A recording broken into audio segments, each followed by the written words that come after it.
4 లేకపోతే మనం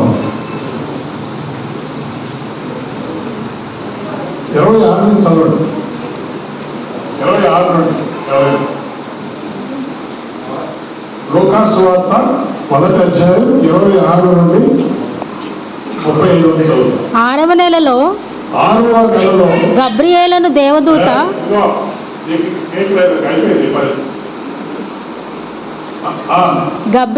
దేవదూత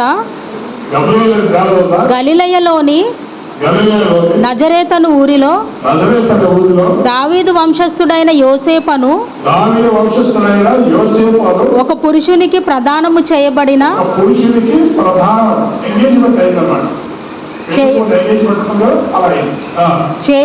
కన్య యొద్దకు దేవుని చేత పంపబడెను. ఆ కన్యక పేరు మరియా. ఆ దూత లోపలికి వచ్చి ఆమెను చూచి దయాప్రాప్తురాలా నీకు శుభము, ప్రభువు నీకు తోడై ఉన్నాడని చెప్పెను. ఆమె ఆ మాటకు బహుగా తొందరపడి ఈ శుభవచనం ఏమిటో అని ఆలోచించుకొనుచుండగా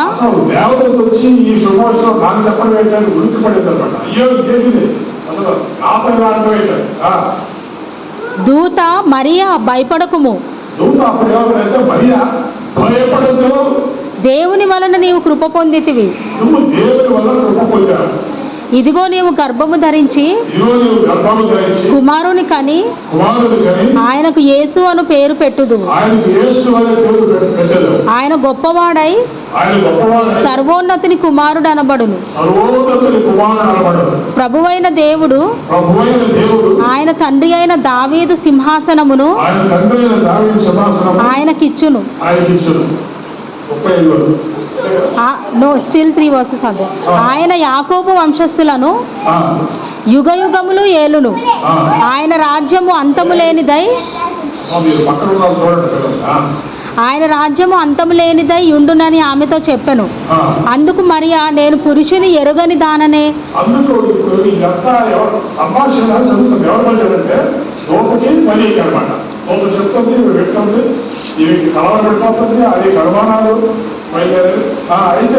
ఇదేలాగు జరుగు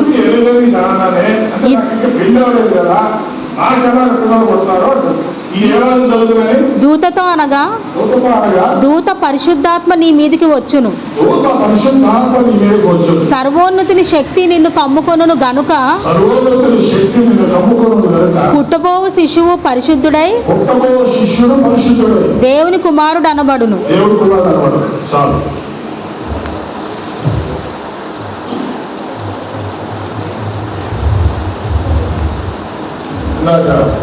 ఆరాధన చేస్తూ ఏం చెప్పారంటే 250 దేశాల్లో ఈరోజు క్రిస్మస్ జరుపుకుంటున్నారు. ప్రపంచంలో ఎన్ని దేశాలు ఉన్నాయంటే 250 దేశాలు ఉన్నాయి. ఈ 250 దేశాలలో యేసుక్రీస్తు యొక్క పుట్టుక జరుపుకుంటున్నారు. ఈ ప్రపంచ చరిత్రలో యేసు ప్రభు తప్ప ఇంకా ఎవరైనా ఒక్కరి పుట్టినరోజు ప్రపంచంలో జరుపుకోవడం ఎవరైనా చూశారు? అది మహాత్ములే కావచ్చు, దేవుడుగా పూజించబడవచ్చు, దేవతలుగా వారు పూజించబడవచ్చు, మహానుభావులు అవ్వచ్చు, ఋషులు అవ్వచ్చు, మత ప్రబోధకులు అవ్వచ్చు, గొప్ప గొప్ప వేదాంతాలు చెప్పేవారు అవ్వచ్చు. వీరు ఎవరి పుట్టినరోజైనా ప్రపంచంలో జరుపుకుంటున్నారు.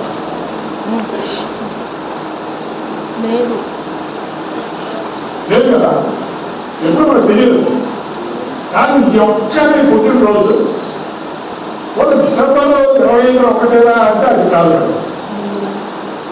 ఎప్పుడు విదేశాల్లో ఎప్పుడు జరుపుకుంటారంటే అక్టోబర్ నుండి మొదలయ్యి అక్టోబర్ అంతా జరుపుకుంటారు, నవంబర్ అంతా జరుపుకుంటారు, డిసెంబర్ అంతా జరుపుకుంటారు, జనవరి కూడా జరుపుకుంటారు. ఒక 4 నెలలు ఈ సందడి ఉంటున్నారు. మన దేశంలో కేరళ వెళ్తే కేరళలో ఎక్కడ చూస్తారు అడుగడుగుగా నక్షత్రాలు, అడుగడుగుగా క్రిస్మస్.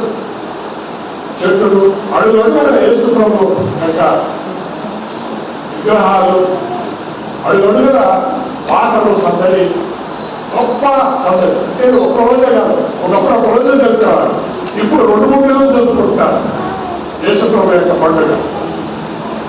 ఇలాంటి ఆయనకు ముందు ఎవరు కొట్టలేదు, ఆయన తర్వాత కూడా ఎవరు కొట్టలేదు.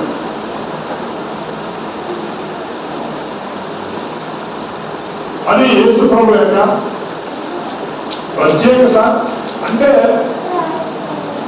ఏ ఒక్క మనిషి పుట్టిన రోజు కూడా ప్రపంచంతా ఎప్పుడూ ఎక్కడూ జరుగుతుంది. ఏ ఒక్క మనిషి పుట్టినరోజు ఆయన సాక్షాత్తు దైవం కనుక ఆయన పుట్టినరోజు ప్రపంచంలో జరుపుకుంటారు. ఇది ఒక్కడ చాలు యేసు ప్రభు ఎవరో మనం ఆలోచన చేయడానికి, నమ్మడానికి. సామాన్యమైన వ్యక్తి కాదు. మాస్టర్ గారు కూడా పాట పాడారు.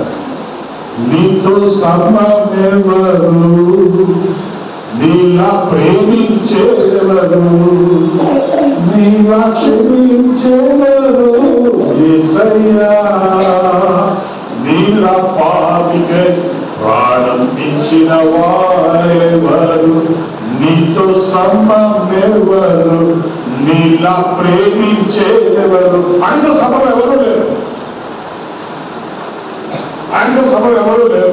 ఆయన దైవం, సాక్షాత్తు దైవము కనుక ఆయన ప్రేమించేది ఎవరు లేరు, ఆయన క్షమించేది ఎవరు లేరు. అసలు ఒక పాపం క్షమించే అధికారం ఎవరికి లేదు, దేవుడు తప్ప. కాబట్టి ఆయన ప్రేమ అంత గొప్పది, ఆయన క్షమాపణ అంత గొప్పది. ఆయనతో సమానమైన వారు లేదు. ఈరోజు క్రిస్మస్ రోజున మనం ఈ విషయాన్ని మనము ఆలోచన చేయాలి, ధ్యానం చేయాలి, విషయాలు తెలుసుకోవాలి, ప్రపంచ చరిత్ర తెలుసుకోవాలి, మత గ్రంథాల యొక్క సారాంశాన్ని తెలుసుకోవాలి, వారికి యేసు ప్రభువుకి ఏంటి అనేది కూడా మనం తెలుసుకోవాలి. ఎంతో మంది మంచివాళ్ళు ఉంటారు, మహానుభావులు, గొప్ప గొప్ప నాయకులు, వేదాంత తత్వాలు చెప్పేవాళ్ళు. మరో మంచివాళ్ళే. ప్రపంచంలో చాలా మతాలు ఉన్నాయి, అన్ని మంచి మతాలే. కానీ ప్రపంచానికి దైవాన్ని, దేవుణ్ణే అందించేదా అది ఎవరంటే క్రైస్తవ్యం. ప్రపంచానికి క్రిస్మస్ అంటే ఏంటంటే దేవుడు మానవుల కోసం దిగి వచ్చిన రోజు. మన కోసం ఏదో దిగి వస్తాడంటే ఇంకా నుంచి చదివిస్తే మనం ఏది చెప్తాం తప్పే, మన కోసం దిగి వచ్చినాడు ఎవరు లేదు. మన కోసం దిగి వచ్చిన దైవం ఒక్కడే, యేసుక్రీస్తు. ఆయన రాకే చరిత్రను మార్చేసింది, ప్రపంచ పరిస్థితులు మార్చేశాడు. ఒక్కసారి ఆలోచించండి, యేసు ప్రభువు లేదు ఈ ప్రపంచంలో, యేసు ప్రభువు బాట లేదని ఒక ప్రపంచం, యేసు ప్రభువు బాటే ఏర్పడే ఒక నగరం, ఒక పల్లె, ఒక గ్రామం ఊహించుకోగలరా? యేసు ప్రభు బాట లేని ప్రపంచం, ఆయన నామం వేయబడిన ప్రపంచం, ఆయన బాటలే లేని ప్రపంచం, ఆ బైబిలే లేని ప్రపంచం. ఒక ఆయన పాడాడు, యేసే రాకపోతే బ్రతుకే ఎడారి కాదా. ఒక మాట చెప్పాడు, యేసే రాకపోతే బ్రతుకే ఎడారి కాదా. యేసే రాకపోతే మానవ జీవితం ఎలాంటిదట, ఎడారి బ్రతుకట. ఇంకా బతకడానికి ఏముంది? తింటాం, లేవటం, పడుకోవటం, మళ్ళీ తింటాం, మళ్ళీ లేవటం, మళ్ళీ పడుకోవటం, మళ్ళీ తింటాం, ఇదే కదా జీవితం. ఆ యేసు ప్రభువే ఈ ప్రపంచానికి రాకపోతే బ్రతుకంతా అందరి బ్రతుకులు ఎడారితో సమానం. బ్రతకడానికి ఒక కారణం ఉండదు. ఆయన వచ్చిన తర్వాత బ్రతకడానికి ఒక అర్థం, మన బ్రతికే బ్రతుకు ఒక అర్థం తీసుకొచ్చాడు. పాట పాడడానికి ఒక కారణం మనకి ఇచ్చాడు, సంతోషంగా ఉండడానికి ఒక కారణం ఆయన. ఈ ప్రపంచానికి చిరునవ్వు నవ్వులు తీసుకొచ్చిన ఆయన దేశంలో సంతోషం ఆనందం తీసుకొచ్చిన ఆయన చిరునవ్వును ప్రతి కుటుంబంలో వెలిగించిన దేవుడు ఆయన. గాఢాంత కాలంలో చీకట్లో కొట్టుబెట్టి రాస్తున్న సమయంలో దేవుడు సరైన సమయానికి ఈ ప్రపంచానికి ఆయన వచ్చాడు. ఇక్కడ ఒక మాట, ఒక దేవదూత వచ్చి మరియకి ఏం చెప్తుందంటే, అసలు దేవదూత రానవేంటి, ఒక సామాన్యురాలైన ఒక మరి అయినటువంటి పేదరాలు, ఇల్లు కూడా లేదు, పశువులు కట్టేసి ఒక శాల ఉంటే అక్కడ ఉండేటువంటి పరిస్థితి వాళ్ళు. అలాంటి చోటుకి వచ్చి దేవదత్త వచ్చి ఏమని చెప్పినట్టు నువ్వు దయాప్రాప్తురాలు, దేవుడు దయను పొందావు. ఎందుకంటే దేవుడు ఈ లోకంలోకి రావడానికి ఒక స్త్రీని ఎన్నుకోవాలి. కాబట్టి ఆ స్త్రీని ఆయన ఎన్నుకున్నాడు.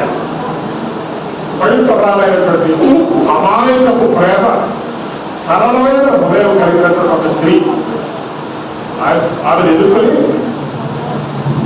దయాప్రాప్తురాలు అంటే దేవుడు దయను పొందాం. ఆమె కలవరపడి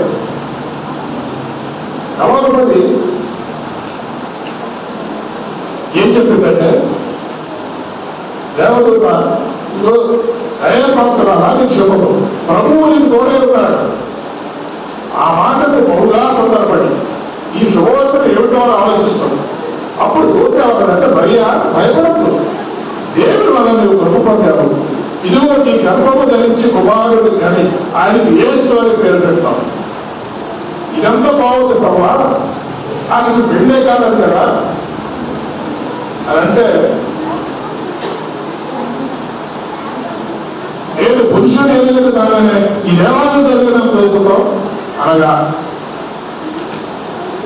దూత పరిశుద్ధాత్మ నీ మీదకి వచ్చుడు, సర్వోన్నతుని శక్తి నిన్ను కమ్ముకున్నాడు, కనుక పుట్టబోడు శిష్యుడు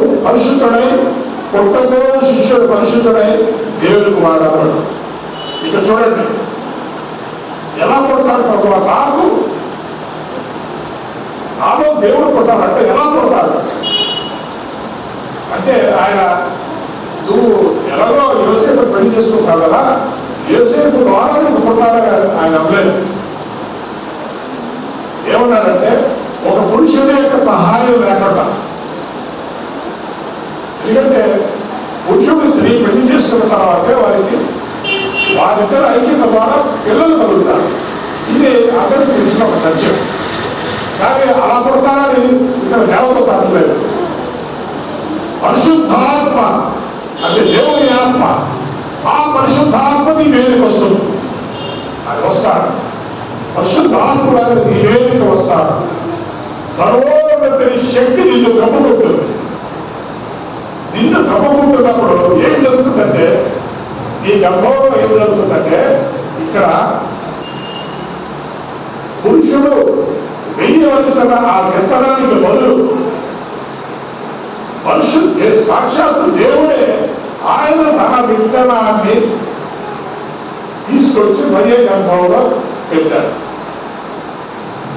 మామూలుగా మనిషి పురుషుడి యొక్క వీర్య పట్టాలు, స్త్రీ యొక్క గుడ్డు తిరిగిస్తారు. ఈ రెండు కలిస్తే లోన ఏంటంటే పెండ ఏర్పడదు. అది ప్రక్రియ. ఇక్కడ పరిశుద్ధాత్మ దేవుడు ఈ తప్పుకున్నప్పుడు లోన ఒక పెండ ఏర్పడింది. పురుష సహాయం లేదు. అంటే ఎందుకు చెప్తారంటే విషయంలో ప్రపంచ చరిత్రలో ఏ విషయంలో కూడా ఆయనకి సాటైన వాడు లేదు. ఆయన పుట్టుక ఎలా వచ్చిందని చూడండి. అంటే దేవుడు ఏం చేయలేడండి, దేవుడు ఏం చేయలేడు, ఏమైనా చేయొచ్చు. మా ఆశయం వచ్చేవాడు ఏదో ఒక లైన్ చూపించాడు, ఆ లాగ్ చేస్తాను, మీరు కొంచెం ముందు రండి, అందరూ వచ్చేది మధ్యలో బ్యాక్ వచ్చాడు, మీరు వచ్చాడు, మీరు మధ్యలో ఒక లైన్ ఇట్లా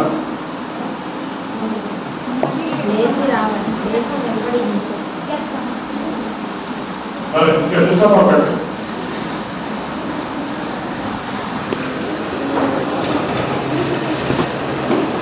అయితే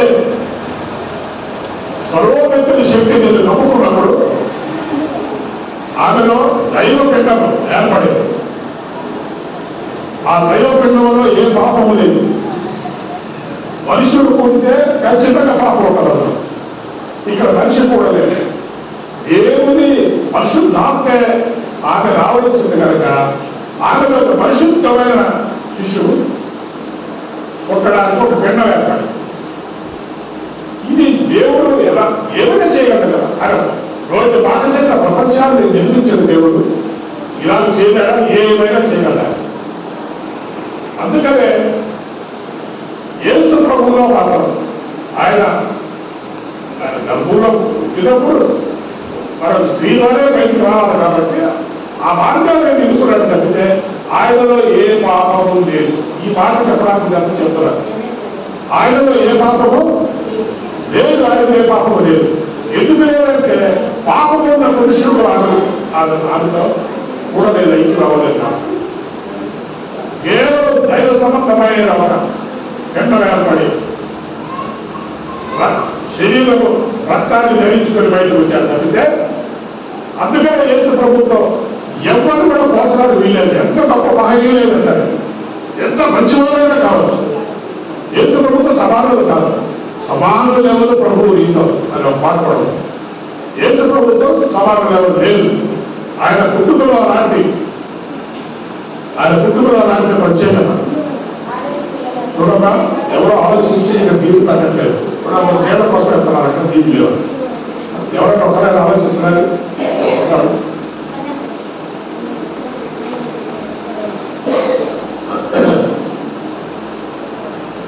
కాబట్టి ఆయన పుట్టుక అలాంటి ప్రత్యేకమైనటువంటి పుట్టుక.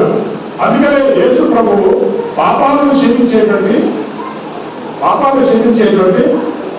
ఆ అధికారం ఆయన ఒక్కడికి వచ్చింది. ఎందుకంటే ఆయన సాక్షాత్తు దైవం కనుక, ఆయన మనుషుడు కాదు కనుక ఆయన అడుగడుగున ఆయన పవిత్రత ఉంది, పరిశుద్ధత ఉంది. తోటేసిపాడంటే పుట్టబోవు శిష్యుడు, పరిశుద్ధుడు ఆయన దేవుని కుమారుడు, పరిశుద్ధుడు కనుక ఆయన పుట్టికే ఒక ప్రత్యేకం. ఇప్పుడు మీకు ఇది అర్థమైంది కదా అనుకుంటాను. ఎవరైనా అడిగితే చెప్పడానికి యేసు ప్రభు అంతమాత్రం కాదు అని చెప్పడానికి ఇది ఒక్కటే ఇలాగు ఎవరు పుట్టలేదు. ఇలాగు ఎవరు పుట్టలేదు. దేవుళ్ళు దేవతలు అని చెప్పబడే వారు ఎవరు కూడా ఇలాంటి పుట్టేవాళ్ళు వాళ్ళు అనలేదు, ఇంకొకరు కూడా చెప్పలేదు, రాయబడలేదు. కాబట్టి దానికి వివాదం లేదు. యేసు ప్రభు ఒక్కడే. ఆయన పుట్టుకలో దైవత్వంలో ప్రత్యేకత. ఆయన పుట్టుకలుంటే పరిశుద్ధత. మీరు చూడండి, చిన్న పిల్లలు వాడికి 1 సంవత్సరం కూడా ఉండదు. ఇద్దరు పిల్లలు ఉన్నారనుకోండి, ఒకరు బిస్కెట్ ఇవ్వడు, ఒకరికి ఇవ్వడం ఉండండి, ఏమవుతుంది?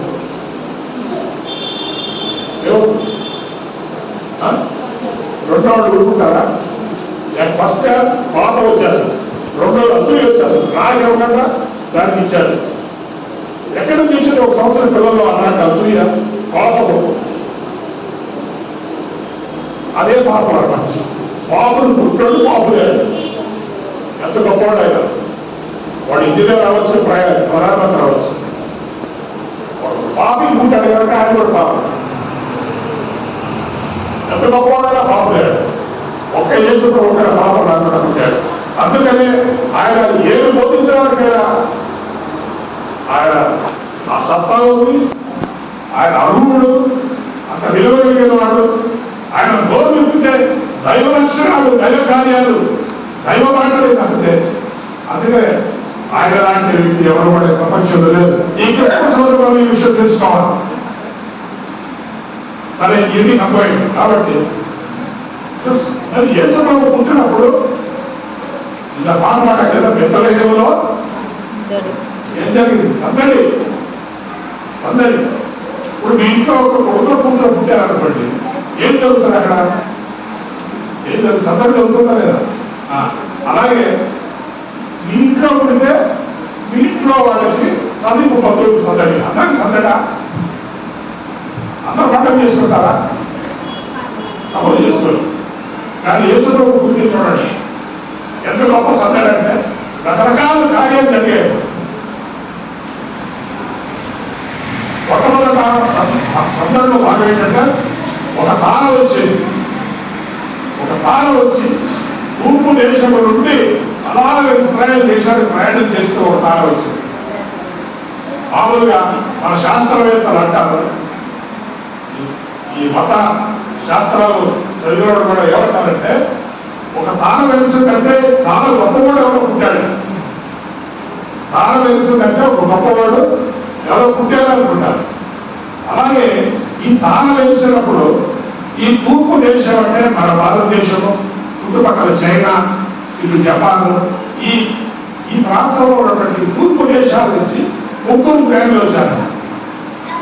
వారు ఆస్ట్రానమీ అంటే ఖగోళ శాస్త్రమేనా, ఆస్ట్రానమీ అంటే ఖగోళ శాస్త్రం. ఖగోళ శాస్త్రం అంటే ఆకాశంలో కనబడే నక్షత్రాలు, ఆ పైన కనబడే ఆ సృష్టిని, ఆ శాస్త్రాన్ని చదివినవాడు. అలాగే న్యూమరాలజీ, ఈ లెక్కల మీద కొన్ని లెక్కలు వేసి పుట్టిన వాళ్ళు ఎలా కూడా చెప్తారు. వింటున్నారా?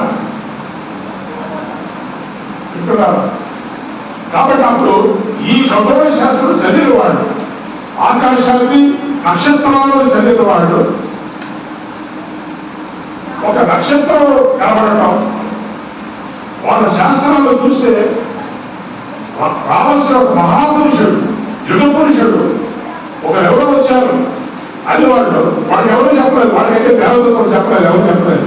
వాడు శాస్త్రము చదివి భగవాన్ శాస్త్రం ప్రకారం ఒక తార వెలిసింది కాబట్టి ఆ తారను బట్టి ఒక మహాపురుషుడు పుట్టాడు.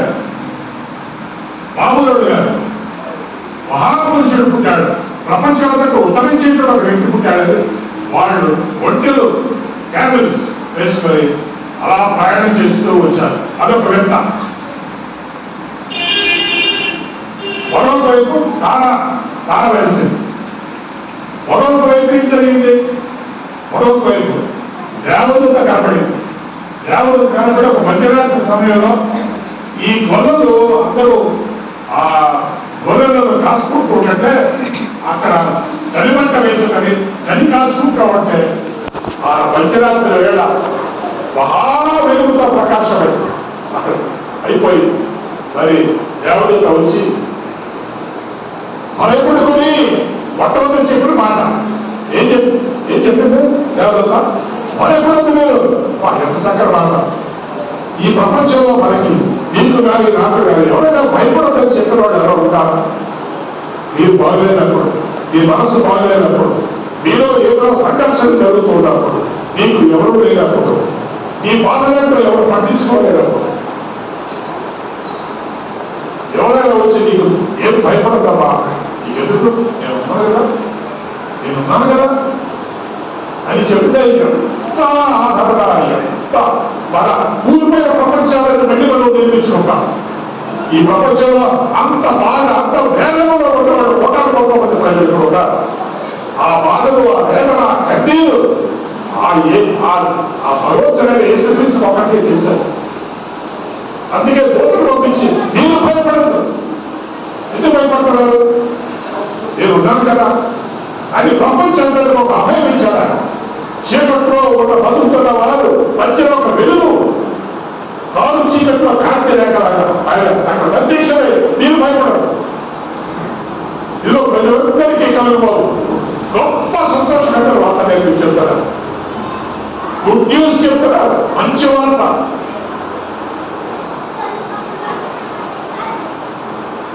ఎవరైనా గుడ్ న్యూస్ చెప్తే వెంటనే ఏం చేస్తారో స్వీట్ పెడతారు. మరి అంత పెద్ద గుడ్ న్యూస్ చెప్పిన దేవతకు ఎన్ని స్వీట్లు పెట్టాలి? కాబట్టి భయపడతారు. మీకు అందరికీ సంతోషం కలిగించే ఒక మంచి వార్త. అదేంటంటే మీ దారి పట్టబడదు. మీ కోసం, ఎవరి కోసం? ఎవరి కోసం? మా కోసం చెప్పండి. మా కోసం. ఎవరి కోసం? ఎవరి కోసం? ఎవరి కోసం? మా కోసం. సో ఆయన మీ కోసం పుట్టాడు. ఆ పుట్టాడు ఆయనే ప్రభు అయిన క్రీస్తు. అన్నదాడు. ఆయనే ప్రభు అయిన క్రీస్తు, ఆయనే ప్రభు అయిన క్రీస్తు. కాబట్టి ఆయన ఎందుకు పుట్టాడంటే మీకోసం పుట్టాడు, మీకోసం వచ్చాడు. మీరు మంచి బాధలో ఉన్నప్పుడు మీ తలుపుదండి, అమ్మా మీకోసం వచ్చారమ్మా నేను అని ఎవరన్నా అన్నారా? మీరు బాధలో ఉన్నప్పుడు మీ తలుపుదండి, మీకోసం వచ్చారు అని అన్నారా? మీకు ఒక ఫోన్ రింగ్ అయ్యి మీకోసం నేను ఫోన్ చేశాను. కాబట్టి మీకోసం వచ్చారు, ఎందరి కోసం వచ్చారు. ఆయన వచ్చినందువల్ల ప్రపంచ చరిత్ర మార్చేశాడు. ప్రపంచంలో ఎక్కడ చూసినా చీకటి తాండవాడుతూ ఉంటే, ఎక్కడ చూసినా చీకటి తాండవాడుతూ ఉంటే, ఆ చీకట్లో ఒక బలమైనటువంటి ఒక వెలుగుగా ఆయన వచ్చి ప్రకాశించాడు. ఆయన రాకతో చీకటే పోయేది. ఆయన రాకతో మరణ ఛాయలో ఉన్నవాడు. ఒక మాట చదువుతామని మంచి మాట. మత్తయి సువార్త 4:16 చదవండి. మత్తయి సువార్త 4:16. ప్రవక్త అయిన యెషయా ద్వారా పలుకుబడినది నెరవేరునట్లు ఇలాగు జరిగాను. అప్పటి నుండి యేసు పరలో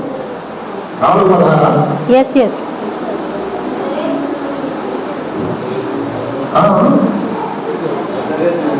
చీకటిలో కూర్చుండి ఉన్న ప్రజలను చీకటిలో కూర్చుండి ఉన్న ప్రజలను గొప్ప వెలుగు చూచిరి.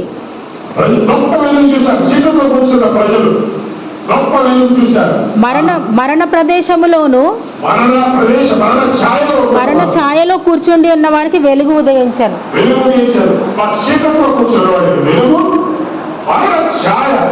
అంటే దాదాపు చర్చలోనే బతుకుతున్నారు. ప్రతి మనిషి ఎలా బతుకుతున్నారంటే జీవితం మీద ఆసక్తి చర్చలంటే బతుకుతున్నారు. ఎవరో పోతే బాగుంటారు, ఎందుకు ఎలా పోతుంది. అలాంటి వాళ్ళ దగ్గరికి వచ్చి ఆయన వెలుగు ప్రకాశించుతాడు. చీకటిలో ఒక వాళ్ళకి మన వెలుగు వస్తే ఎంత సంతోషమండి. మరణ ఛాయలంట. జీవితం అంతా చావే చావే చావే, చచ్చిపోతానే పోయి ఇవాళ రేపు. నా బతుకంతా పోగాలి, నా బతుకంతా వేరే, నా బతుకంతా కష్టాలే, నా బతుకంతా బాధనే, అన్నింట్లో బాధనే, అందరూ బాధకి వెళ్ళగలరు. ఆయన అనుకున్న వాళ్ళు లేని కానీ ఎగిరి వచ్చి వెలుగు ప్రసాదించాడు. గొప్ప వెలుగు. ఆ వెలుగు ఆ మనుషుల జీవితాన్ని మార్చేసింది. ఆ వెలుగు ఈ ప్రపంచ చరిత్రను మార్చేసింది. ఎంత గొప్ప ప్రభావం చూపించారు చూడండి.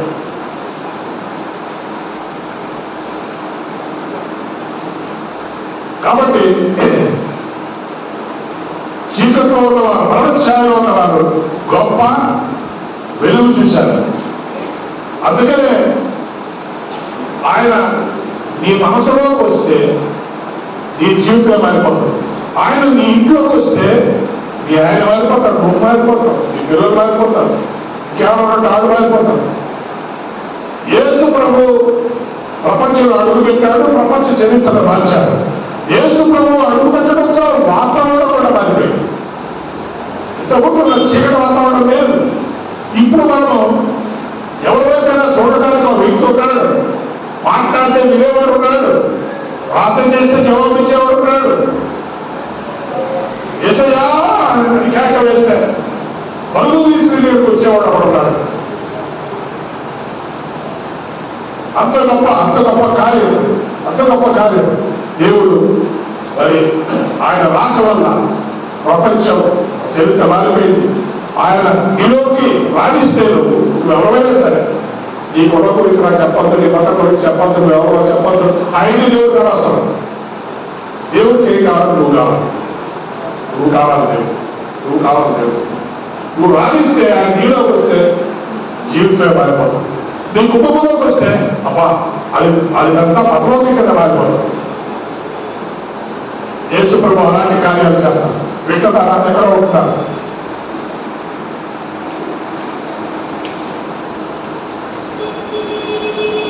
యేసు ప్రభు ఎంత గొప్పడంటే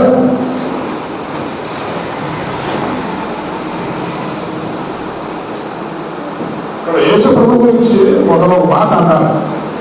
యేసు ప్రభు ఎలా అంటాడే, వీళ్ళు క్రైస్తవులు కదా, వీళ్ళు దేవుడు ఎరగరు వాళ్ళు. వీళ్ళు ఏమన్నారంటే, విజయ్ అమృత రాజు ఒక tennis player, tennis champion. Tennis తెలుసు కదా, టెన్నిస్ ఆట ఆడిన పెద్ద ఛాంపియన్. ఆయన యేసు ప్రభు గురించి చెప్పింది ఏంటంటే, we are talking about someone who had the greatest impact in the greatest phase of humanity. who has had more of an impact on our entire planet than anyone before or not. మనం ఎవరి గురించి మాట్లాడుతున్నామంటే, ఈ ప్రపంచం మీద జరగబోతున్న వేసిన ఒక ఏకైక వ్యక్తి గురించి మాట్లాడుతున్నామన్నాడు ఆయన. ఈ ప్రపంచం మీద జరగబోతున్న వేశాడు ఆయన, ముందుగా తర్వాత కానీ అలాంటి ముద్దలు ఎవరు వేయలేదన్నారు. టెన్నిస్ ప్లేయర్ అంటున్నది మాట.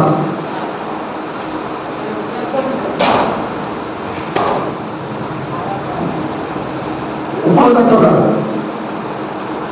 మన భారతదేశపు ఒకనాటి వైస్ ప్రెసిడెంట్ ఉపాధ్యక్షుడు కృష్ణ కాంత్ ఆయన ఏమవుతున్నాడంటే, యేసు ప్రభు దగ్గరించే సమాధానం, ప్రేమ, ఆప్యాయత, కరుణ, జాలి, దయ, ఇవన్నీ యేసు ప్రభు ఇచ్చాడు. ఆయన చూపించాడు. అలా చూపించడం ద్వారా ఆయనలో దేవుడు నాడని నిరూపించాడు. ఆయన చూపించిన ఈ గుణ లక్షణాలు మానవ జీవితాలను మార్చగలమని చెప్పాడు. మనుషుల జీవితాలు మాత్రమే ఆయన చూసి మనం నేర్చుకున్నారు.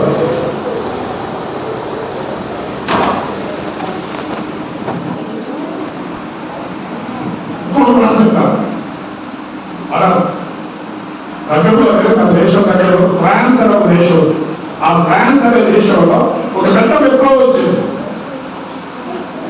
వింటున్నారా?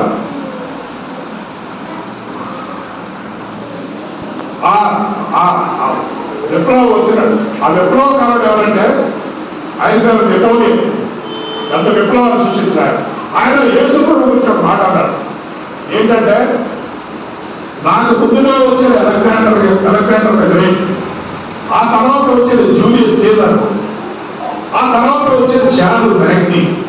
అంటే మీరందరూ ప్రపంచంలో పెద్ద నియంత్రణలు. మీరందరూ పుస్తకాల్లో చదువుకుంటారు. అలెగ్జాండర్ అనేవాడు ప్రపంచాన్ని జయించాడు. చిన్న వయసులో 20-22 సంవత్సరాల వయసులో ప్రపంచాన్ని జయించి అన్ని దేశాలు జయించాడు. రక్తం చెందించాడు. ఆయనలాగే జూలియస్ సీజర్, ఆయనలాగే చార్లెస్ మ్యాగ్నీ, ఆయనలాగే ఇప్పుడు ఈయన కూడా ఒక విప్లవాన్ని రక్తపాతంతో సృష్టించాడు. అయితే ఆయన యేసు ప్రభు గురించి మాట్లాడాడు. నేను కానీ, అలెగ్జాండర్ కానీ, జూలియస్ సీజర్ కానీ వీరందరూ ప్రపంచాన్ని రక్తపాతంతో జయించారు, రక్తాన్ని చిందించారు. కానీ యేసు ప్రభు అనే ఒక వ్యక్తి చరిత్రలో ఉన్నాడే, ఆయన ఒక ఒంటరికి కుమారుడు, చేతిలో చిల్లి గవ్వ లేదు, ఆయన ప్రపంచాలను హృదయాలన్నీ గెలుచుకున్నాడు. ఈ రోజు ఆ యేసు ప్రభు కోసం కోటాను కోట్ల మంది ప్రజలు తమ ప్రాణాలు కూడా పడక పెట్టడానికి సిద్ధంగా ఉన్నారు కదా. అది యేసు ప్రభు యొక్క గొప్పతనం. యేసు ప్రభు యొక్క గొప్పతనం. ఇప్పుడు మనం యేసు ప్రభు యొక్క పుట్టుకలో గొప్పతనం. అనేక విషయాల్లో ఆయన ఎందుకో ఇతరులతో సమానం కాదు చెప్తున్నాం. ఇంకో విషయం చెప్తున్నాం. యేసు ప్రభు యొక్క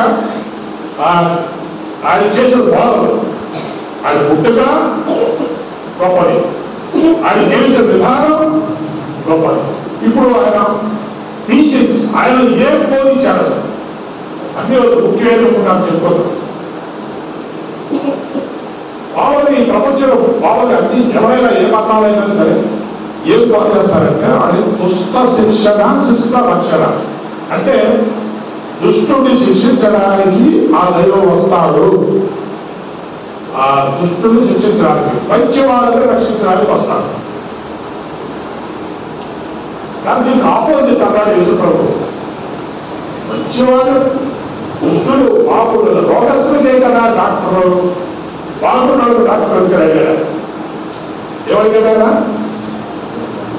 రోగం ఉంటేనే కదా డాక్టరు, మంచివాడికి ఆరోగ్యం కూడా డాక్టర్ ఎందుకు కూడా అడిగాడు. దాని అర్థం ఏంటంటే మంచివాడిని రక్షించాలి, మంచివాడే కదా రక్షణ ఎవరికి కావాలి? పాపులు కావాలి, చెడ్డవారికి కావాలి. దుష్టుల్ని శిక్షించి వాళ్ళని మనం రక్షణ చేస్తే, మంచివాడు రక్షిస్తే అది ఒక మనిషి చెప్పే మాట, మనిషి చెప్పే మాట. కానీ యేసు ప్రభు అయితే దుష్టులను పాపులను రక్షించడానికి నేను వచ్చాను. అది ఆయన అనేటువంటి ప్రత్యేకత. అమ్మా ఎవరైనా కొత్తగా ఈ మత్తయి సువార్త 5వ అధ్యాయం ఒకలో గురించుకుంటూ అవుతారు. నా 4 పాయింట్లు పోల్చుకుంటారు.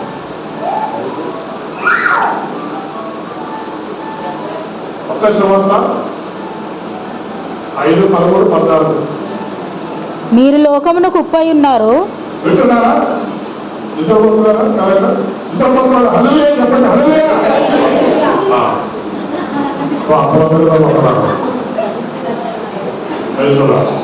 మళ్ళీ చెప్తా. హల్లెలూయా.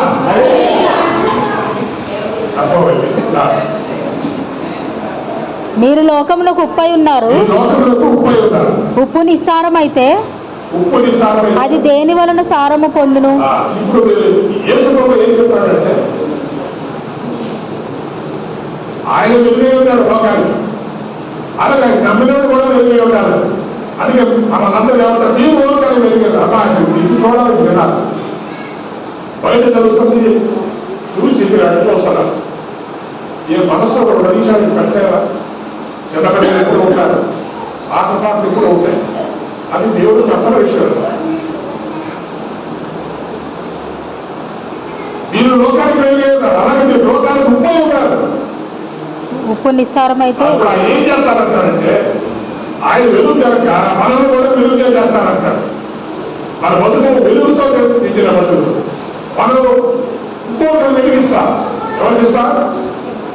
మనకు కాదు, ఇంకొకరు వెలిగిస్తారు. మీరు లోకానికి వెలుగు, లోకానికి వెలుగై ఉన్నారు. ముప్పై ఉంటారు.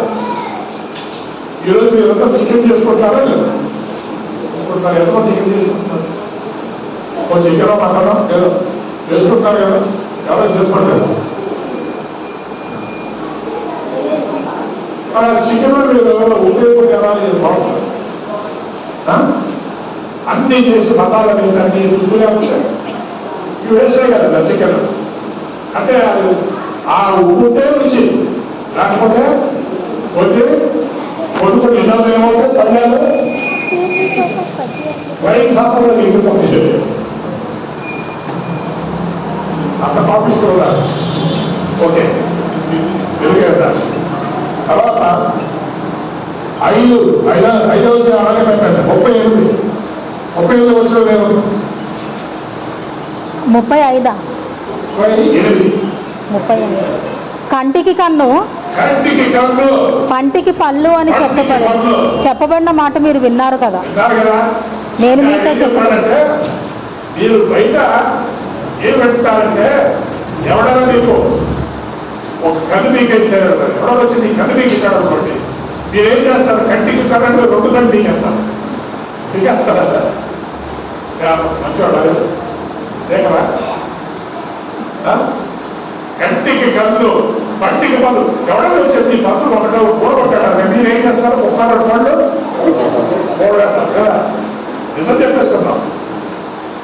సో యేసు కూడా అంటారంటే కంటికి కన్ను, పంటికి పళ్ళు. మీరు విన్నారు కదా. ఆయన ఏం చేయాలన్నా నేను మీతో చెప్పినదేమనగా మీతో చెప్పే దుష్టుని ఎదిరింపక నిన్ను కుడి చెంప మీద కొట్టువాని వైపునకు ఎవరైనా కుడి చెంప మీద కొడితే ఎడమ చెంప కూడా త్రిప్పుము. ఇక్కడ కూడా కొట్టండి స్వామి అని అనాలన్నమాట. ఒకటే కొట్టి ఆపేసారైతే 2 కూడా కొట్టం కదా. ఈ మాట ఎవరు చెప్పారా మన చరిత్రలో? ఒకటి కొడితే 10 కొట్టమని చెప్పారు, 10 ఉంటే 32 కూడా కొట్టేమని చెప్పారు. అదే వేసుకోవడం చెప్పింది. కానీ ఇక్కడ ఏంటి? మీరు ఎవరో చెప్పగలి పడితే మీరు తిరిగి కొట్టకండి, ఇంకో చెప్పకూడదు ఇవ్వండి. ఇంకో చెప్ప ఎప్పుడైతే మీరు ఇచ్చారో వాడు భయపోతాడన్నాడు.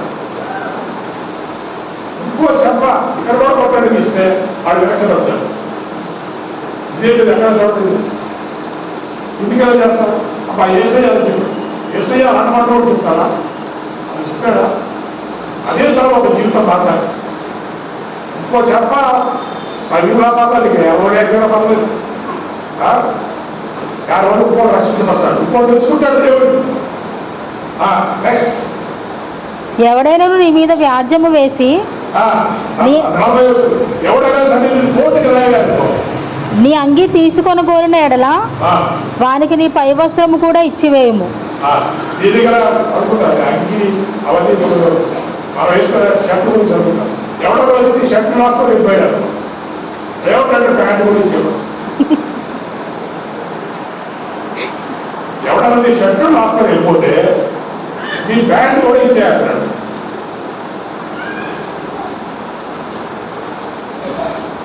ఎవరో వచ్చి మీ ఇంటికి వచ్చి మీ బీరువాలో చీరలు అక్కడ వెళ్ళిపోతే అంటే నాకండి మీరు ఒక చీర తీసుకెళ్తారంటే బ్లౌజ్ కూడా తీసుకోండి అది ఇచ్చేసేయాలి. చీరతో పాటు బ్లౌజ్ అదే తీసుకొచ్చారు, మీకు ఉప్పు లేవుతా అది కూడా ఇచ్చేస్తారు, అది కూడా ఇచ్చేయాలి. ఎవరైనా బలవంతంగా వచ్చి బ్లౌజు వాళ్ళు పుట్టు పువ్వులు కూడా ఇచ్చి పంపించాలి, అది ఏ చెప్పారు. ఎవరైనా చెప్పాడా? ఎవరైనా చెప్పాడా? వినండి, దేశం మాట ఎంత గొప్ప మాట చెప్పాడు. అందుకే ఆయన ఎవరితో సమానం కాదు. ఇంకొక చెప్పాడు, ఒకడు ఒక మైలు దూరం ఈయన మన కోర్టుకు వెళ్తుంది. ఇప్పుడు ఎవరైనా సరే అందరూ స్థలాలు ఉన్నాయి కదా, స్థలాలు అంటే ఒక్క అడుగు 2 అడుగులు కాదు, 1 అడుగు అంటే ఇంతే వాళ్ళు ఏం చేస్తున్నారు, కొట్టడానికి వస్తున్నారు, కోర్టుకి వెళ్తున్నారు. అలాగే ఎవరైనా ఈ స్థలం ఇక్కడ ఒక 2 గజాలు ఉంటే కోర్టుకి వెళ్తుంటే ఇక్కడే ఆపాతారు, కోర్టుకి వెళ్తారు. ఈ 2 గజాలా, 2 గజాలు కాదయా, 5 గజాలు తీసుకో అని 5 గజాలు అంటించారు.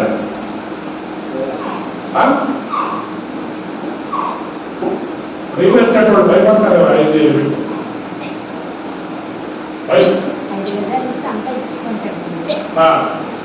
ఇప్పుడు అమ్మా మీరు వినండమ్మా, ఇది చూడండమ్మా, ఏం చదువు ఎందుకమ్మా అది చూస్తారు, దీని గురించి మాటలు చెప్తున్నారు కదా అంటే మీరు వినాలా లేదా మీరు కోరుపడేస్తారా? చెప్పండి, మీరు అది చూసారా మాటలో మిమ్మల్ని కుర్చీలో ఎక్కిస్తాం. చిన్నప్పుడు వేసిందో ఎక్కాక అలా ఎక్కిస్తాం. సరే, ఎవరన్నా నీకోసం 2 అంగళాల స్థలం కొంచెం కోర్టు కంటే ఇదికే ఏమవుతుందారు, 2 గజాలే 5 అంగళాలు తీసుకో, 5 గజాలు తీసుకో. అదే అన్నావనుకో, నీ 5 అంగళాలు కాదు కదా, వాడు మనసులో గెలుచుకుంటాం, వాడు మనసు సాగిపోతాడు. పైగా వాడు పలుకొని ఆడే 10 గజాలు ఇచ్చాడు. రహస్యవంత మంచి తరం ప్రేమ చూపించేవాడు. నాకు డబ్బు కాదు ముఖ్యం, నాకు ఆస్తి కాదు ముఖ్యం, నాకు మనుషులు తెలుసుకోవడం ముఖ్యం. వాడితో జీవితాంతో వేలో సంపాదించాడంటే ఇచ్చాక అనుకున్నాను. దేవుడు మహాశివ దేవుడు ఒకసారి చూస్తాం. ఇంకొకటి 41వ వచనం, ఒకడు ఒక మైలు దూరం రమ్మని ఎవరైనా ఒకడు నాతో కూర్చోవాలి, వస్తావా తోడు వస్తావా అని 1 మైలు అన్నాడు. వేసుకోవడం ఎవరంటే వానితో కూడా 2 మైళ్ళు వెళ్ళుము. 1 మైలు లేదా 2 మైళ్ళు 2 మైలు ఆడుకో. ఇప్పుడు చూడటం లేదంటే ఎవరైనా గుర్తు ఆపి అయ్యా ఎవరైనా వస్తారు, కనీసం ఆ 2 మైలు తీసేయాలి, వాళ్ళకి ఎవరైనా వెళ్తారంటే నువ్వేం చేయాలంటే అది ఎక్కించి ఆడైనా ఆడైనా ఎవరైనా సరే ఎక్కించి ఇక్కడ ఎందుకు ఇంటి దగ్గర తిప్పుతాను కదా అని ఇంటికి వెళ్ళి తిప్పాలి. అది వేసుకోవడం చెప్పాడు.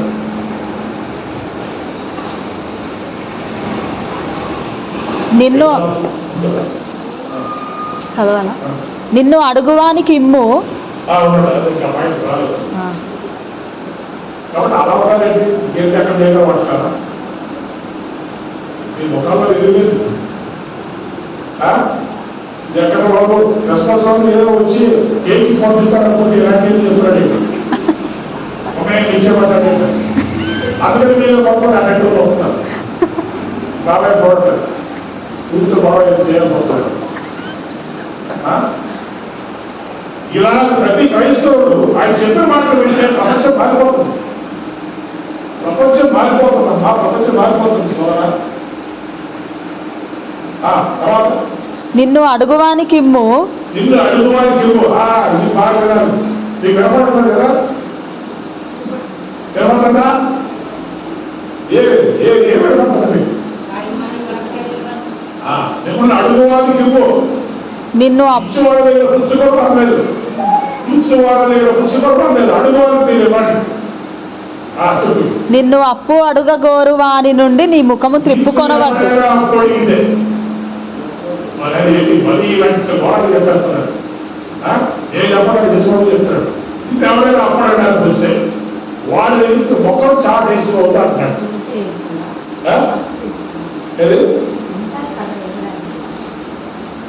ఉండాలి ఉండాలి కదా అంటే ఉంటే ఇస్తావు, లేకపోతే ఇంకా మంచివాడు ఇంకా మంచిదాన్ని అప్పు చేసి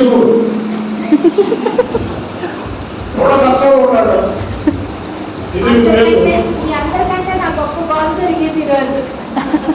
కాదు నిజంగా ఏ కారణం చిన్న చిన్న కార్యక్రమాలకు అప్పు చేసి చేయట్లేదా? కూడా కష్టంలో అప్పు చేసి ఇవ్వడానికి అదే చెప్పాడు. నిన్ను ఎవరైనా అప్పడితే ఒకటి చెప్పుకోవద్దు, ఏమన్నా నిలబడ్డంటే అది వెళ్ళిపోదు. సరిగ్గా పెట్టాలని అనుకోకూడదు, కరెక్ట్గా పెట్టాలి. ఒక్కడి తప్పు ఇవ్వబడతాడు. ఈ ముఖం రాసుకోవద్దు. కొంతమంది ఏం చేస్తారంటే యోగులు డబ్బులు ఉంటాయి, ఊరికి వాళ్ళు గొప్పగా చూపించడానికి అడిగినప్పుడు వెంటనే వచ్చు కదా, రేపు రాక రేపు వచ్చి వస్తాడు పాపాడు. అప్పుడు కూడా యోగులు డబ్బులు ఉంటాయి, అప్పుడు కూడా ఇవ్వరు. 2 సార్లు తిప్పించుకొని అప్పుడు ఇస్తారు. వేసుకోవడం అలా చేయమన్నాడు. ఇది ఒక గంట డబల్ చేయమన్నాడు. ఉంటే ఇవ్వకపోయినా సరే వేరే వాడికి వేరే తీసుకోండి. నేను అలాగే చేస్తాను. నా దగ్గర డబ్బులు లేకపోతే ఒకసారి ప్రకాష్ గారు చెప్తాను, ప్రకాష్ వెళ్ళి మళ్ళీ డబ్బులు తెచ్చిస్తాను. ఆ డబ్బులు ఎవరికి వెళ్తాయి?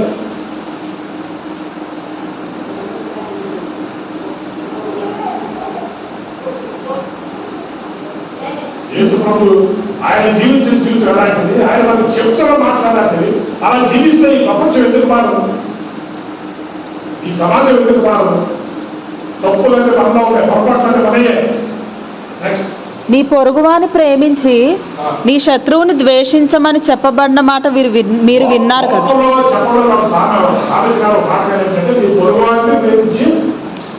మీ శత్రువుని ద్వేషించమని నేను ఏంటంటే శత్రువు ద్వేషించమని బయట బోధ. అది ఏ మత బోధ కానీ మామూలుగా ఏ బోధ నేను మీతో చెప్పున్నదేమనగా, నేను మీతో చెప్తున్నది ఏంటంటే మీరు పరలోకమందున్న మీ తండ్రికి కుమారులై ఉండునట్లు, ఆ పరలోకమందున్న దేవునికి మీరు కుమారులు కుమార్తెలు అనిపించుకోవాలనుకుంటే మీ శత్రువులను ప్రేమించుడి, మీ శత్రువులను ప్రేమించండి, మిమ్మును హింసించు వారి కొరకు ప్రార్థన చేయుడి. ఇది ఇంతకంటే గొప్ప మాట లేదు కదా. గొప్ప మీ శత్రువులను ప్రేమించండి. ఏమా మీ పక్కన మీ ఫ్రెండ్స్ అందరూ గమనించారనుకో, పక్కన తీసుకెళ్ళిపోయారు. దాని గురించి వాళ్ళు చెప్పగా అది మనం తప్ప చేసుకుంటున్నాడు. ఎలా కూడా వాళ్ళు ప్రేమించాలి, ద్వేషించదు. మిమ్మల్ని హింసించు వారి కొరకు ప్రార్థన చేయుడి. హింసించేవారు కాదు. ఇప్పుడు ఇదవుతామండి, హింస పెట్టాలి. ఆ సాధారణ కాలంలో ప్రార్థన చేయాలండి. అలాంటి బాధలు పొందడం పొందిన తర్వాత అనుకున్నటువంటి ప్రార్థన చేయాలి. ఇంకొక ప్రార్థన పెట్టాడు అదే. ఇది మరీ ఎక్కువ కదా కాదా? 2 వచ్చా 3 వచ్చా 4 వచ్చా?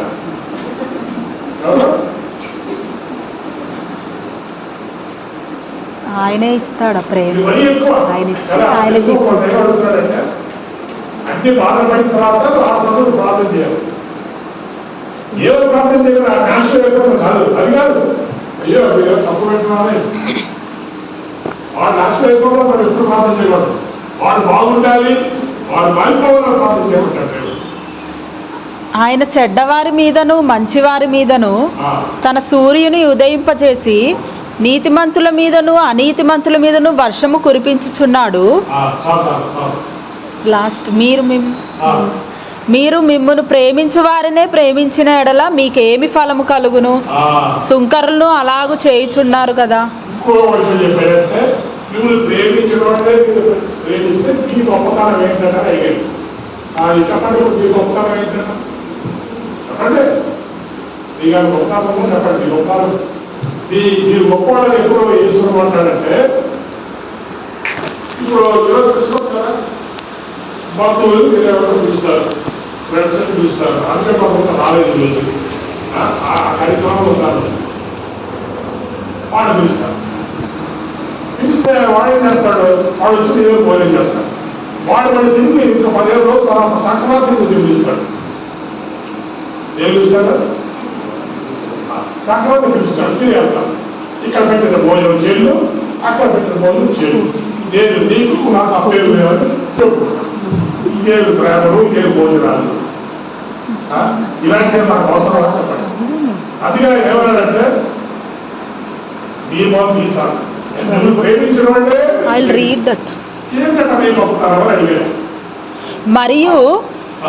మరియు ఆయన తన్ను పిలిచిన వానితో ఇట్లనను, నీవు పగటి విందైనను రాత్రి విందైనను చేయనప్పుడు నీ స్నేహితులనైనను నీ సహోదరులనైనను నీ బంధువులనైనను ధనవంతులకు నీ పొరుగువారినైనను పిలువవద్దు.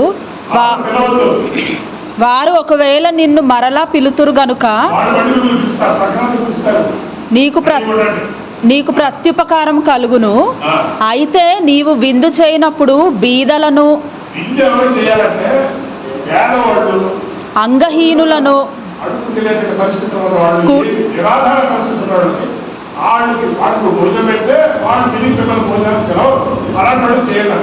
కుంటివాండ్రను గుడ్డివాండ్రను పిలువుము. నీకు ప్రత్యుపకారం చేయుటకు వారికి ఏమీ లేదు గనుక నీవు ధన్యుడవగుదువు.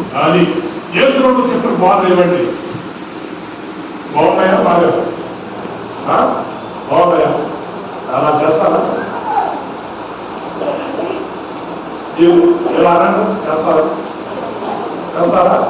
ఎందుకంటే అలా అంటారంటే మీరు అలా అంటే ఆయన ఇంకో ఫోటో చేస్తాడు. వాళ్ళు ఆల్రెడీ 3 ఫోటోలు ఆయన దగ్గర ఉంటాయి.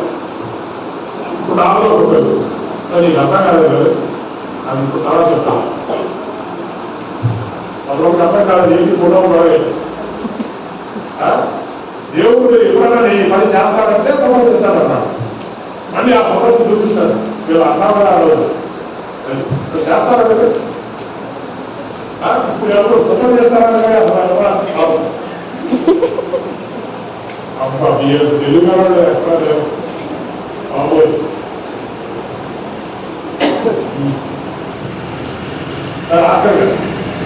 ఇది వేసుకో బాగా ఎంత తప్పు బాగా చూడండి. ఇక్కడి అప్పుడే 19వ అధ్యాయం 6వ అధ్యాయం 19వ 6:19 అప్పయ్య 6:19 భూమి మీద మీ కొరకు ధనమును కూర్చుకొని ఇది కూడా భూమి మీద కూర్చుకోవాలి. ఇక్కడ చిమ్మటయు తుప్పును తినివేయురు. పురాణాలు అన్ని దెబ్బకొట్టేస్తున్నాడు. పురాణాలన్నీ తమిళి చేస్తున్నాడు. అలా అనిపిస్తుందా? నేను అనుకుంటాను, దీన్ని అనుకుంటాను. ఇక్కడ చిమ్మటయు తుప్పును తినివేయును. ఇక్కడ మీరు అన్ని దాచుకోండి. దొంగలు కన్నం వేసి దొంగిలెదరు. ఆయన డబ్బులు దాచుకుంటాడు. దాచుకొని ఇంకా అదంతా అది అడుగుతాడు ఎవరైనా దాన్ని తీసుకొని ఆడ తీసుకెట్టుకుంటారు కదా. ఇంకా కాల కరెంట్లో దాన్ని వేసి బట్టిలో ఈ నోట్లో కట్ట పెడతాడు. కొన్నాళ్ళు చేయలేకపోతే రోజులు ఉండిపోవా ఎవరికి ఆడడం. కానీ ఆ డబ్బులు పట్టాలనుకున్న ఆత్మ ఎలా ఉందంటే మట్టిలో కప్పేసి పెట్టేస్తాడు. అలా నడుచుకోవద్దంటాడు. అవి మాడైపోతాయి. పరలోకమందు మీ కొరకు ధనమును కూర్చుకొనుడి. ఇంకోటి మంచి సలహా చెప్తాడు. అమ్మాయి చూడాలి, దీనా ఇది చూడాలి. ఆయన ఒక మంచి సలహా చెప్తాడు. ఏం సలహా చెప్తాడంటే వీరి లోపల ధనం కూర్చుకోవద్దు, విస్తారమైన ధనం కూర్చుకోవద్దు. మరి ఎక్కడ కూర్చుకోవాలి అంటే పాపంలో కూర్చుకోవాలి. మనం పరలోకంలో ధనం కూర్చుకోవడం అంటే ఎలా చూసుకుంటాం మనం? మీరు ఎవరు చూసుకుని చెప్పండి. అయిపోయింది ఈరోజు ఒకసేపు అయిపోతుంది, కేక్ అయిపోతుంది, ఆ తర్వాత చికెన్ భోజనం అయిపోతుంది, మేము కాదు తీసుకుంటాం. చెప్పు అమ్మా,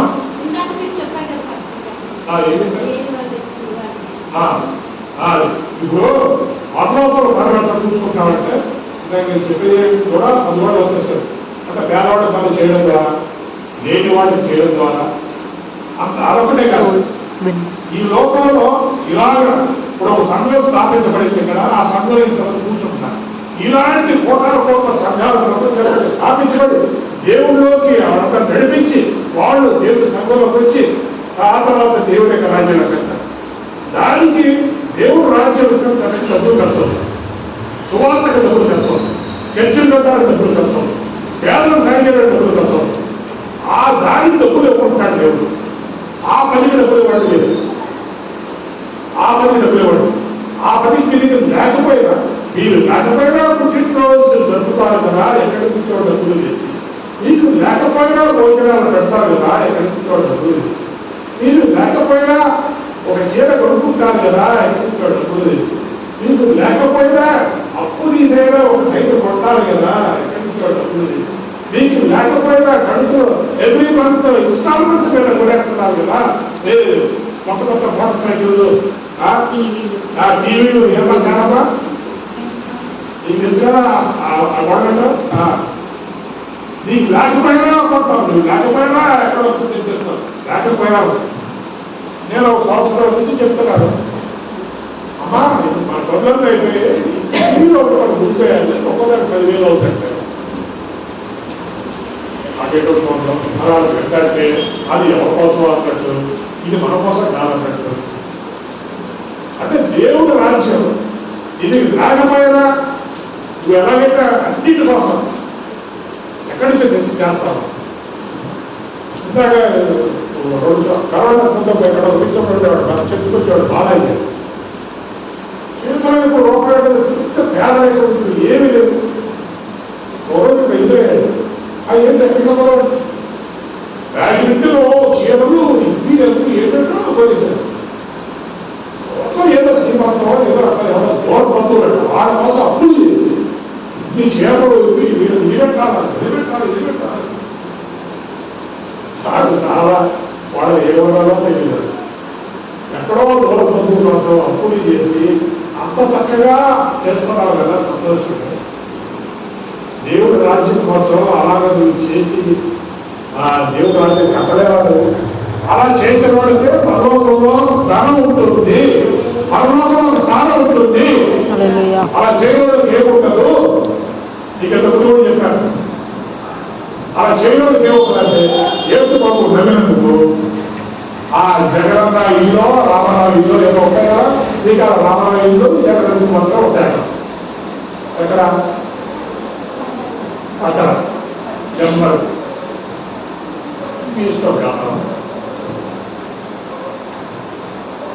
అది ఊరో కూడా ధర్మ సమకూర్చోవాలి. తర్వాత పరలోక రాజ్యంలో పెట్టుబడి పెట్టండి, పెట్టుబడి పెట్టాలి. మేము ఇక్కడ ఉన్న నలుగురు మేము పెట్టుబడి పెట్టాము. మా జీవితాలతో దూరపడారు. ఎవరు దూరపడతారా? బ్యాంకా తాగేవాళ్ళు వస్తే 1 లక్ష వస్తుంది, లేకపోతే 10 లక్షలు బాగుంది. అది జోలపడ్డాయి.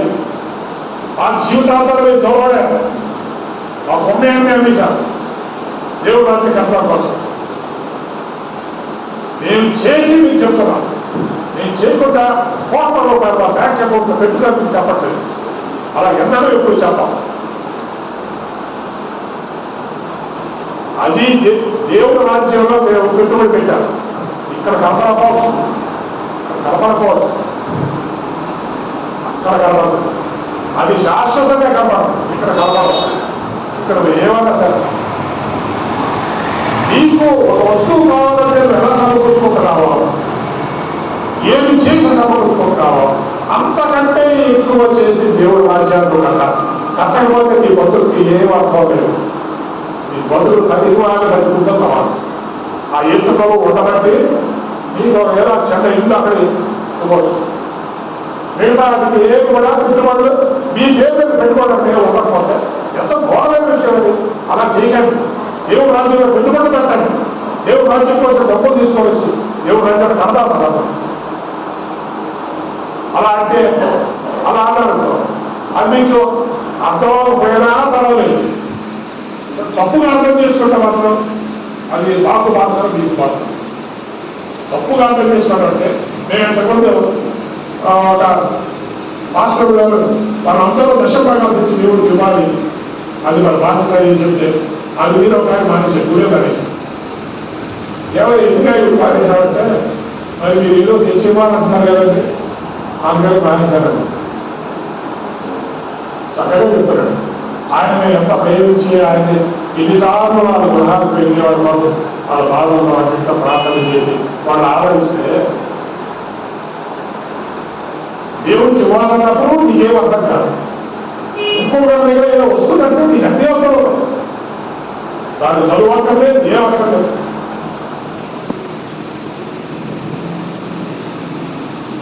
ఏసుకుంటూ 2 సలహాలు ఇచ్చాడు. ఒక సలహా ఏంటంటే భూమి మీద డబ్బులు సమకూర్చుకోవాలి. రెండోది పర్లోక రాజ్యంలో పెట్టుబడి పెట్టాలి. అలా 2వ సలహా ఏంటంటే ఏ మనిషి కూడా దేవుడిని దయ్యాన్ని పూజించలేదు అన్నాడు.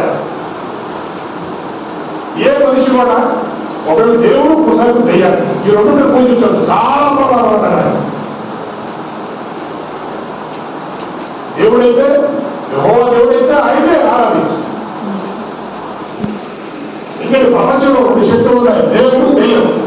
చాలాసార్లు మనం ఏమనుకుంటామంటే మన కష్టాల్లో ఉంటే ఎవరో చచ్చిపోతే దేవుడు ఎంత ఘోరం చేసిందంట. నువ్వు కష్టాల్లో ఉంటే దేవుడు ఘోరం చేశాడంట. ఎవరో చచ్చిపోతే దేవుడు నాకు అన్యాయం చేశాడు. దేవుడు న్యాయమే చేస్తాడు, అన్యాయం చేయడు. చెడు చేసేది ఏమంటే సైతాన్. నీకు తెలియక సైతాన్ చేసే ఆ చెడ్డకాలు ఏమైనా దేవుడు చేస్తాడు. ఎందుకంటే దేవుడు అయితే ఏంటో తెలియదు. దేవుడు యొక్క ప్రేమ కలిగిన వాడు, క్షమించేవాడు, ప్రేమించేవాడు, ఆప్యాయత కలిగిన వాడు. అబ్బా దేవుడు ఎన్ని గొప్ప లక్షణాలు ఉన్నాయి. తెలియక నీలో కష్టం వస్తే ఎందుకు రాగా నాకు కష్టాలు తెచ్చావు, ఎందుకు రాగా నాకు రోగాలు తెచ్చావు, ఎందుకు రాగా మా వాడు తీసేసుకుంటావు. ప్రతిదాన్ని దేవుడు అంట. ఇప్పుడు మంచి చేసేది దేవుడైతే, చెడు చేసేది దేవుడైతే దయ్యం చేసే పని ఏంటి? మంచి చేసేది దేవుడైతే, చెడు చేసేది దేవుడైతే దయ్యం చేసే పని ఏంటి చెప్పండి. వాళ్ళకే పనులు అక్కడ కూర్చుంటారు. లేదు, ఈ లోపల చెడు, అక్రమం, అవినీతి అంటే సైతానికి సమపడాడు. మంచి పరిశుద్ధమైన కార్యాలన్నీ దేవుడు సమపడాడు. అది ఆఖరి మాట.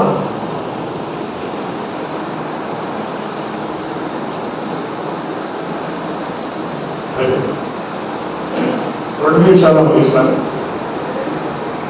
ఇప్పుడు మనం ఈ యేసుప్రభు వచ్చినప్పటి నుంచి ఇప్పటికి ఎన్ని సంవత్సరాలు అయిందంటే, ఎన్ని సంవత్సరాలు అయింది ఇప్పటికి ఆయన వచ్చి? ఇప్పటికి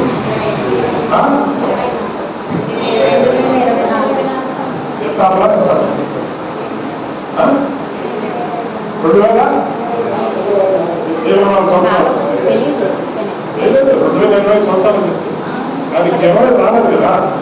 2020 అంటే 2021 సంవత్సరాలు అయింది యేసుప్రభు వచ్చి. ఇప్పటికి ఎన్ని క్రిస్మస్ అయ్యాయంటే 2024 క్రిస్మస్ అయ్యాయి. ఇంకో మాట చెప్తున్నాను. యేసు ప్రభు రెండో రాక చాలా త్వరగా ఉంది కనుక మన ముందు ఇంకా చాలా కొన్ని క్రిస్మస్లే ఉన్నాయి. మనం కొన్ని క్రిస్మస్లే చేయబోతున్నాం, ఆ తర్వాతకి అవకాశం లేదు.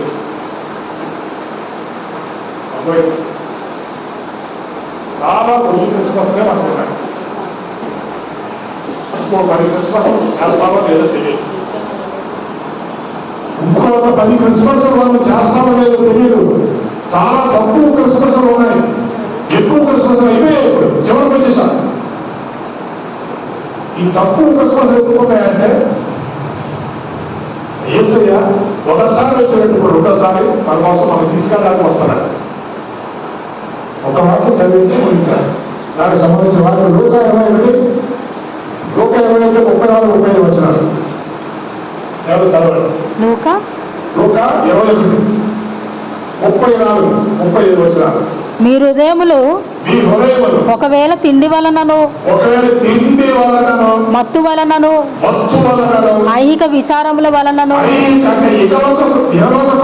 విచారాల వలనను మందముగా ఉన్నందున వీటి వల్ల ఏం జరుగుతుందంటే మందం అయిపోతారు.